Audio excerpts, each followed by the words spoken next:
get to the bag, ayy. Got the foot on the gas, pedal to the metal when the lane moving fast, ayy. Let them all cross. If they hate, then let them hate and make a bigger boss, ayy.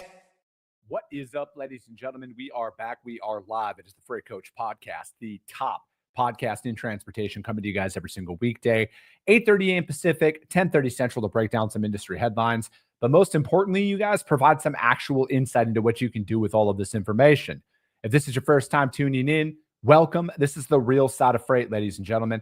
And I do say that before every single show. And what I mean by that is I only speak with transportation professionals, because at the end of the day, you guys, I want to talk to the right individuals who have done what you're looking to do, or who are currently doing what you're trying to achieve. So you can take that information, apply it, utilize it, and see a meaningful difference in your business and your life. Happy Monday, everybody. Sorry for the slight delay. We were having some technical difficulties. And again, you guys, I'm not an IT department. Like my IT capabilities are literally restart computer and see if it works. And so here we are, you guys. But, you know, it's as the thing says, we're at the final countdown right now, you guys. But if you guys are older, you understand the band Europe and the final countdown, and that's where we are for the NMFC code changes, you guys. My friends over at the NMFTA have been screaming this from the mountaintops for about a year now. And we're here. We're at the last week. We're at the final push for it all. So with that being said, I got Mr. Joe Orr back on the show to really kind of tie everything together here and put a bow on it, man. So Joe, thank you so much for joining me. No, thank you. Thanks for having me. I appreciate it. And yeah, it is. We're really, really excited to get ready to launch this. And I mean, kind of like what we were talking about, but backstage, I mean, you guys got to be like two-part excited / nervous, because like we're here, man. Like tomorrow it starts. Class IT Plus is going live to really give people a couple of days ahead of time to jump in, because Saturday the 19th, that's go live on the code changes being fully rolled out. So how are you from like a leadership perspective and like being so ingrained in the development of this, Joe? How are you feeling right now? Like, I just want to know emotionally, like, where are you at? Well, I think it was a lot of nervousness leading up to probably the weekend, a lot of craziness. We had the holidays, and I did some craziness over the holidays. So it was like trying to keep focused on it. And then, over the weekend, you saw everything come together. Whether it was from the development side, the marketing side, the QA side, client services side, just everything started to come together. And you get in the meetings, and it would almost be, surreal. Like, okay, we're really this close to it. And so we've got an all hands meeting today when we're going to talk about it. I was just, kind of coming up with some talking points, and somebody compared it to, being on a treadmill and then the treadmill stopping. I compare it, I scuba dive, but I compare it to being on a boat for a week, and then get off the boat, you feel like you're still on the boat. So that's kind of the way we feel. And now it's just, it's pure excitement. We feel really confident that we're ready, and we're really excited for the industry change. It's really needed, and we're ready to show this thing off and get people to see it, and it's a big change.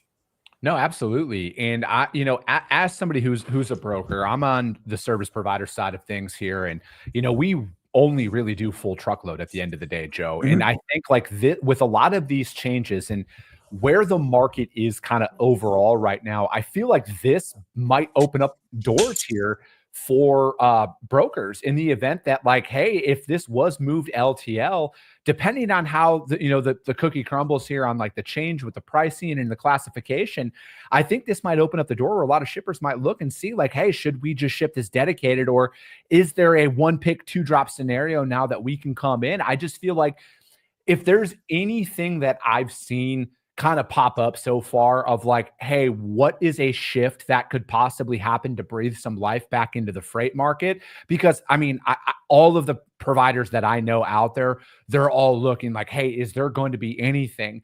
I truly feel in my heart of hearts, this could be that catalyst that will open up the door that customers might start looking like, hey, what are some other modes? What are some other options here? Because I think everybody would be naive to think like everyone's just going to be fully prepared. You know what I mean? Like, oh, it's just going to, on the shipper side, like there are going to be people who are going to be now looking at their P&L and their transportation spend, and they're going to sit here and be like, all right, what should we do differently now? Is there another way we should be attacking this? And I truly feel like in my heart of hearts, this could possibly be that thing.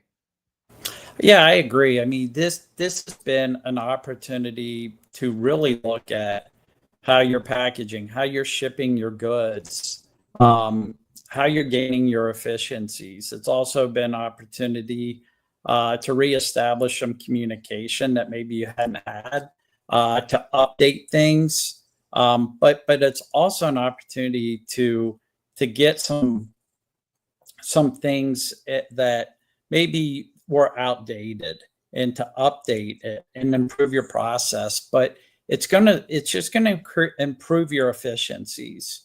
Yeah. And so, a lot of people, we go out and we look at LinkedIn and we hear what some people are saying. Oh, you should have gone all the way in one direction, or you're going too far. But most people agree, hey, this is a good in between. And it's really meant to improve the efficiencies and improve the communication between all the parties involved: the 3PLs, the 4PLs, the shippers, the brokers, the carriers. And what that really does is help get efficiencies.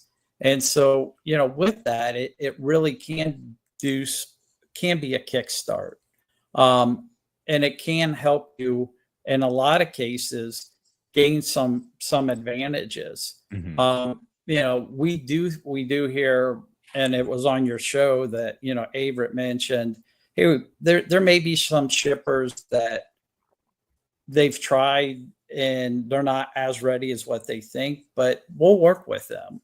Mm-hmm. And that's really the message that we hear. And I know on our side, we're definitely prepared for that.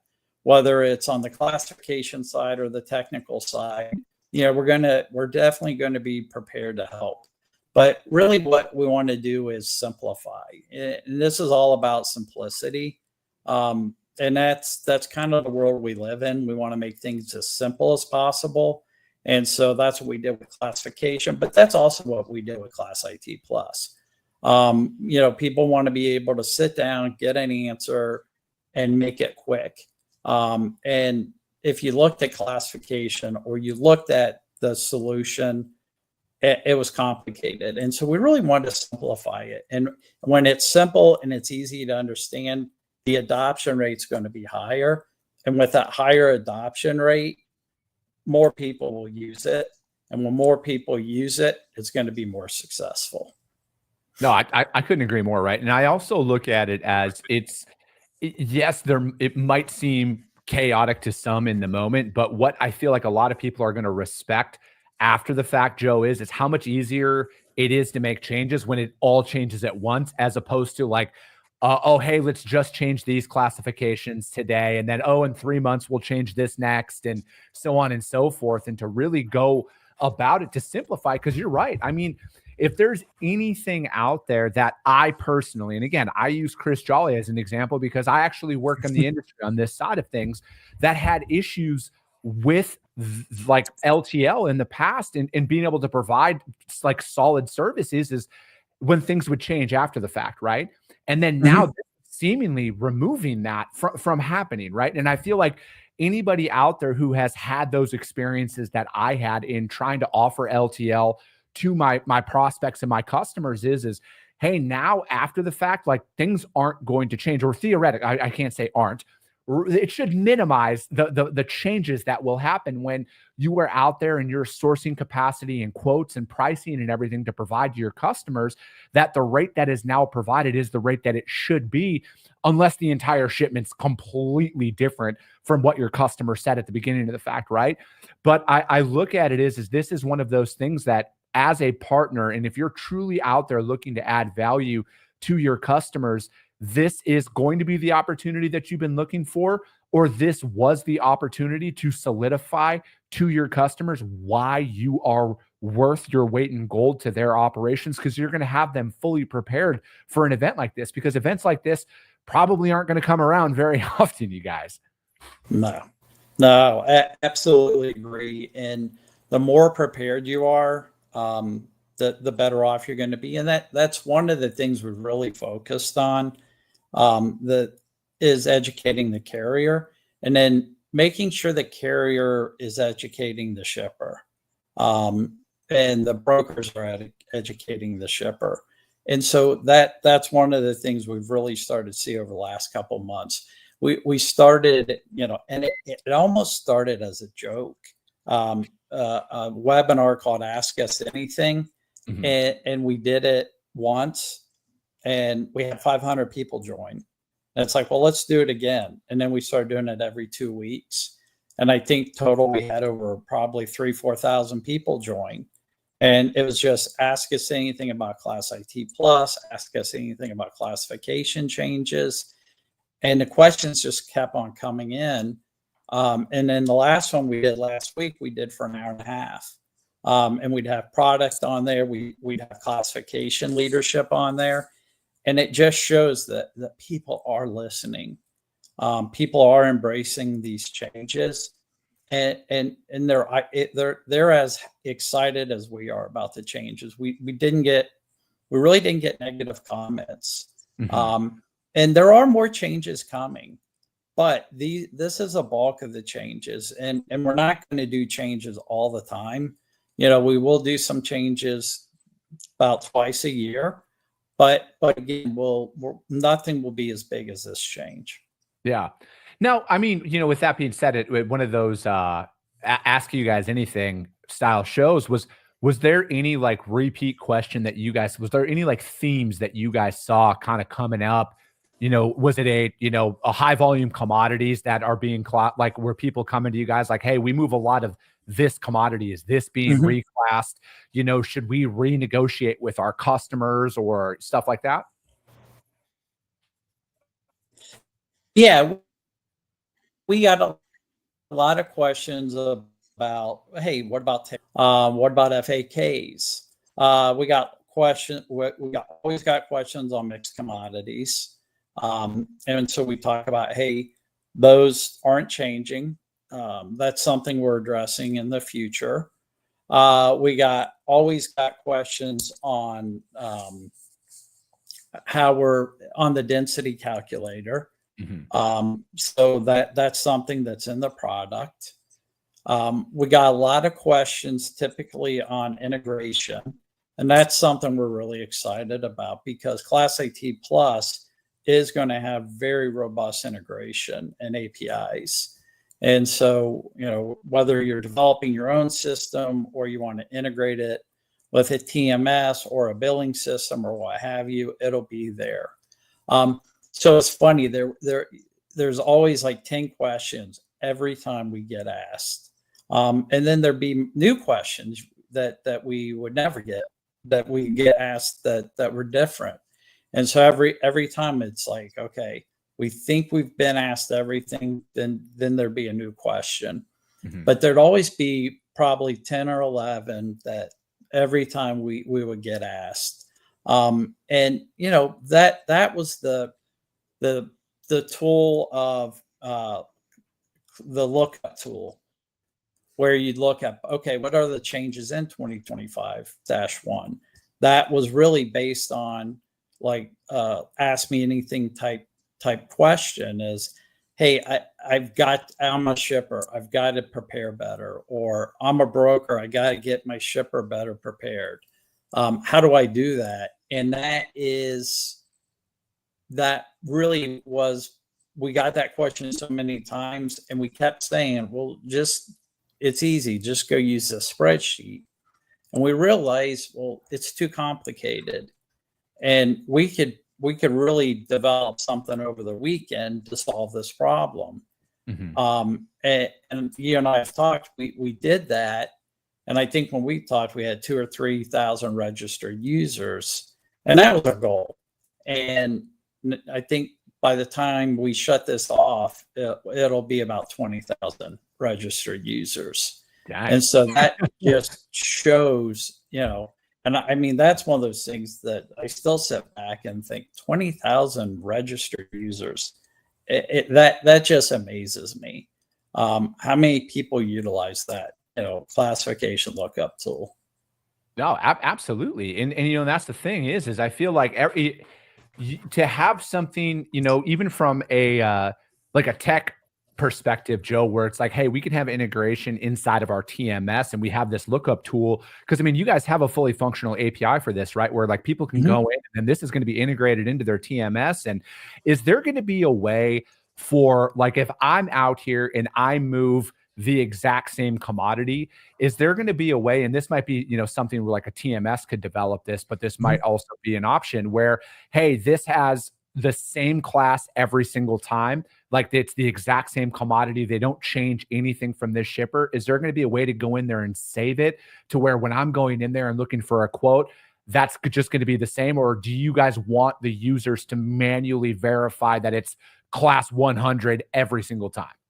No, you can bookmark it. It'll also know that, hey, you search for this a lot, so it'll save it in your search history.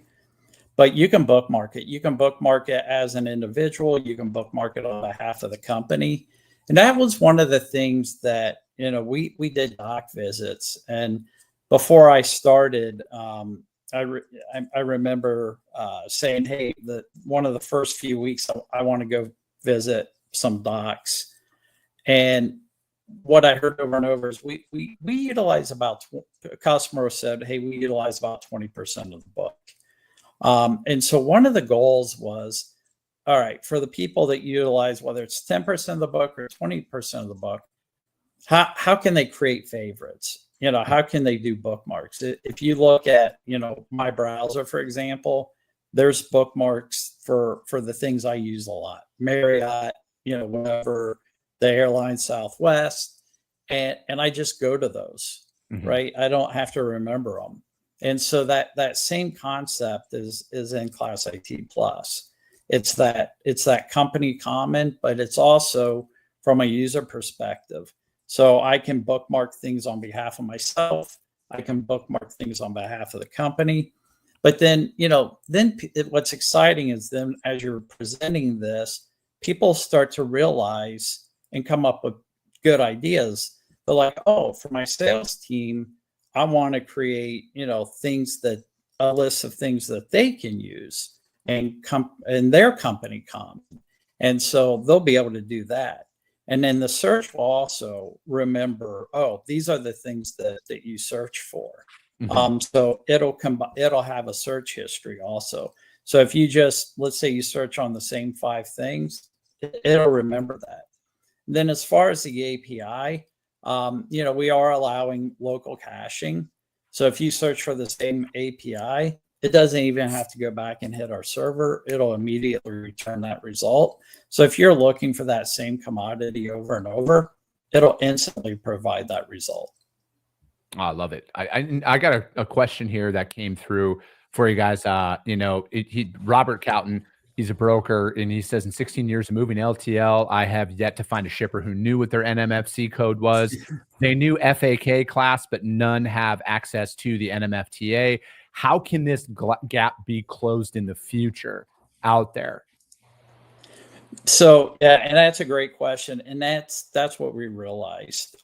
So we made the Class IT Plus very affordable, where they can go get a single license, and we priced it for shippers, and they can actually buy Class IT Plus, a single license to be able to look it up. There are also going to be folks that are selling Class IT Plus that we have relationships with, that they'll be able to utilize and get classification data from, but they can buy a license from us to be able to do that. And then if they bookmark it and it changes, it'll actually say, hey, this is changing in the next docket, and it'll tell you what the change is. But the reason we believe that shippers didn't know is because it was too complicated, and they would just take what the carrier told them. But because we've made it simple, we've made the tool simple, and we've made it very affordable, as a result, it's something that the shipper can do. So yeah, reach out to us, and definitely we'll get them hooked up with Class IT Plus. That way they've got all the same information, and they can properly classify that freight. Yeah. And then he also had another question about, like, with a lot of the changes, will be at the carrier's discretion. Will it be at the carrier's discretion what changes affect the customer prices that comes along with these changes? So will it be the LTL carriers, the trucking companies themselves, that will be changing the pricing? Will that have the biggest effect on it with these changes, do you think? So yeah, we really don't get into pricing. We just do the classification, but based on the classification, it should open up the discussion. In some cases, the price may increase, decrease, but what it does is, if the shipper and the carrier are both classifying the freight accurately, it triggers a better discussion, because you're basing it on the same information and accurate information. So it makes for a better discussion, a more accurate discussion. Yeah, and I also look at it too is outside with it being the way that it's changing to, it should bring more consistency into the rates, right? Like I'm just trying, like, everything that I've known and heard about this and through all of our conversations, that kind of leads me to assume, and again, because this is all an assumption, because I'm not an LTL carrier, I'm not out here, I don't even move LTL as a broker, to be completely transparent. But where I see a lot of this moving towards, Joe, is a lot more consistency across the board, where, like, I see rebills as something that I don't ever want to say goes away, but I feel like is going to be severely reduced in a good way, because I truly feel like the way that this is going to be streamlined, it's going to clean up a lot of that stuff. And I feel like this is going to save a lot of time for a lot of the billing departments that are out there who process LTL invoices. Oh, absolutely. And that is one of the goals, is to dramatically reduce the rebills, and get it right the first time. At one point, that was a logo, get it right the first time for us, is because, when we were starting these discussions early on, the percent of rebills was so high. And again, it was due to inaccuracies, lack of education, sticky notes on monitors that were 8 years old, bill of ladings that had printouts of classifications that were 10 years old, and just confusion. So if you eliminate that confusion, then you don't have the rebills. And so, and again, we embrace the dimensions in a lot of cases. And so if you have those, you're really going to reduce those rebills, because everybody's looking at that freight the same way, and the mystery's gone. And so we're trying to really be as transparent as possible so that everybody understands it. And so there's always going to be a little bit of, a possibility of a rebill, but it dramatically should decrease, because and then that, of course, without the rebill, you eliminate a lot of that friction. Yeah. And, and that's the thing, right? Like, I feel like at the end of the day, just the ability to point your customers, to kind of touch on what Robert was saying earlier about the new FAK, being able to push them in the right direction about Class IT Plus, getting all of that done. And then even as a broker, to have that inside of your TMS, to have that integration done and fully functional. I feel like that's where like a real competitive advantage is going to lie here after this rollout is complete. Cause again, like we're talking 5 days. The 19th is when this stuff all goes live. And the Class IT Plus goes live tomorrow, you guys, the 15th.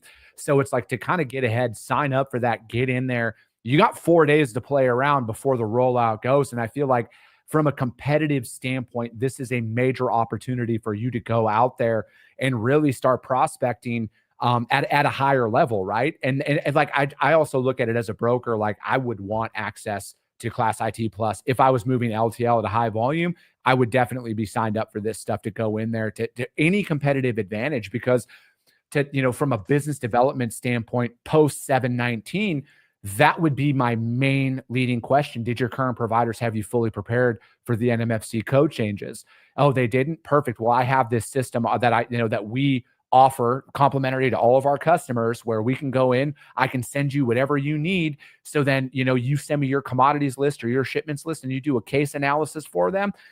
I truly think like this is going to be a major opportunity for people, like, especially if you're moving LTL right now, this is going to be a massive business development opportunity. And if you're not moving LTL, if you're like me and you do a lot of full truckload, this is also going to be another business development opportunity of, hey, have you looked at, possibly seen, are any of your high volume LTL shipments, is it cheaper to move it full truckload? Is it cheaper to combine it and do a 1-pick, 2-drop shipment out there now? And is that a more competitive price standpoint? Because we're in a very competitive freight market right now. And I feel like anything out there is that to kind of open the door to make your prospects actually want to talk to you. Because if you're like me and you're cold calling every single day, the rejection that's out there, the amount of times that you're being told, hey, we're good right now.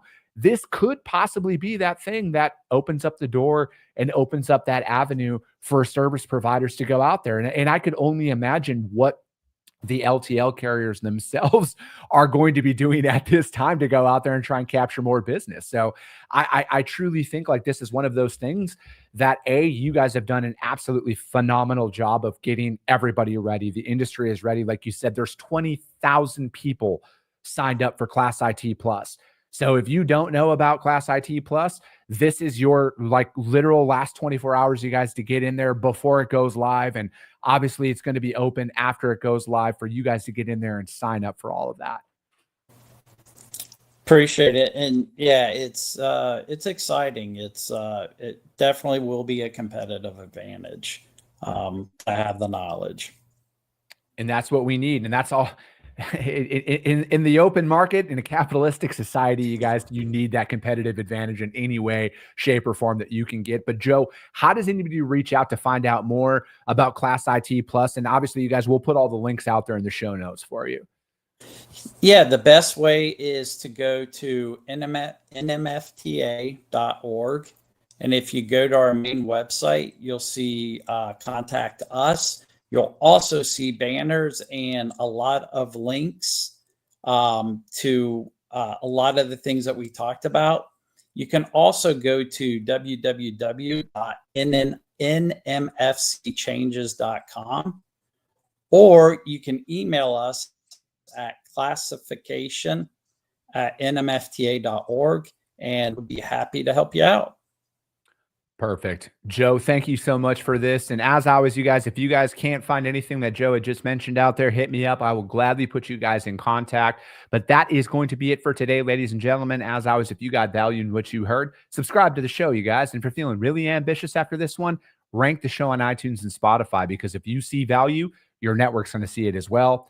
I appreciate you guys. I love you guys. And we'll be talking to you soon.